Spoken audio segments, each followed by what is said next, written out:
Hello all, welcome to my channel Dineshwara SFDX. Last వీడియోలో మనం future apex గురించి చూసాం కదా, బట్ దానికంటూ కొన్ని సర్టెన్ లిమిటేషన్స్ ఉన్నాయి.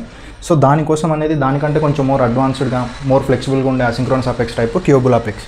అసలు ఏంటి, వాట్ ఈస్ క్యూబుల్ అపెక్స్? క్యూబుల్ అపెక్స్ అనేది ఎందుకు బెటర్ అంటే ఫ్యూచర్ అపెక్స్ కంటే మనకు దీంట్లో ట్రాకింగ్ అనేది ఉంటుంది, అంటే మనం మానిటర్ చేయొచ్చు జాబ్ని. ఇంకొకటి, దీంట్లో మనం కాంప్లెక్స్ డేటా టైప్స్ని పారామీటర్స్గా పాస్ చేయొచ్చు. సో ఒక ఎగ్జాంపుల్ కనుక చూస్తే మనకు, ఫర్ ఎగ్జాంపుల్ లెట్స్ సే ఒక అకౌంట్ రికార్డ్ ఉంది, దీని రిలేటెడ్ కాంటాక్ట్స్ ఉన్నాయనుకోండి, ఒక లెట్స్ సే 1000 కాంటాక్ట్స్ ఉన్నాయనుకోండి. ఎప్పుడైతే నీకు అకౌంట్లో అప్డేట్ జరిగినప్పుడు నాకు రిలేటెడ్ కాంటాక్ట్స్ అన్నిటికీ ఈమెయిల్ సెండ్ చేయాలి అనే ఒక రిక్వైర్మెంట్ ఉందనుకోండి,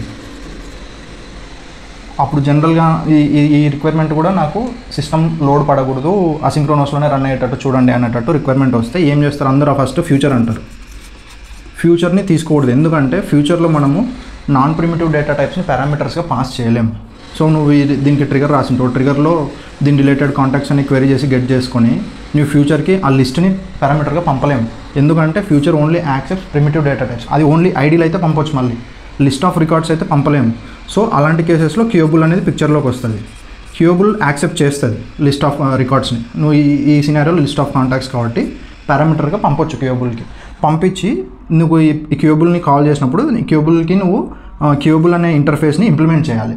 కాల్ చేయాలంటే చేసుకొని దాంట్లో నువ్వు కోడ్ రాసుకొని లాజిక్ అంతా అయిపోతుంది. మళ్ళీ కింద నువ్వు ఇంకొక క్యూబుల్ని ఏమన్నా, let's say for example first క్యూబుల్లో నువ్వు ఓన్లీ అప్డేట్ చేస్తున్నావు ఈ రిలేటెడ్ కాంటాక్ట్స్లో, ఇంకొక క్యూబుల్ని కాల్ చేసి దాంట్లో మెయిల్ సెండ్ చేసేది రాసుకున్నావు అంటే ఒక క్యూబుల్ తర్వాత ఇంకొక క్యూబుల్ని కాల్ చేసుకోవచ్చు. అంటే ఇట్ సజెస్ట్ దట్ చైనింగ్ అనేది సపోర్ట్ చేస్తుంది క్యూబుల్లో. మీకు గుర్తుంటే కనుక లాస్ట్ వీడియోలో ఫ్యూచర్ నుంచి ఫ్యూచర్ని కాల్ చేయలేము అని చెప్పాను. ఎందుకని ఎవరైనా అనుకున్నారా? సో ఇలా చేయడం వల్ల ఏమవుతుందంటే గవర్నర్ లిమిట్స్ అనేవి పిక్చర్లోకి వచ్చేస్తాయి.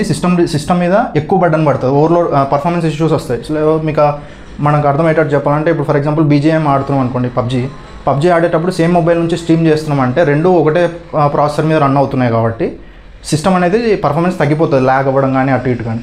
సో అలాంటిది ప్రివెంట్ చేయడానికి ఫ్యూచర్ టు ఫ్యూచర్ కాలింగ్ అనేది లేదు మనకి.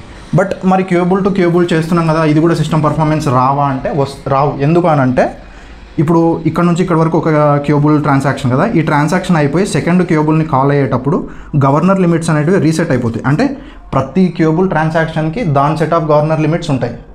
So it allows in a more controlled and isolated way. So అందుకు మనకు చైనింగ్ అనేది సేల్స్ ఫోర్స్ వాళ్ళు డిజైన్ చేసింది, చైనింగ్ సపోర్ట్ చేయడానికి క్యూబుల్ క్లాస్ని డిజైన్ చేశారు. సో ఇది క్యూబుల్ అపెక్స్. నెక్స్ట్ వీడియోలో బ్యాచ్ అపెక్స్ గురించి చూద్దాం. Thank you.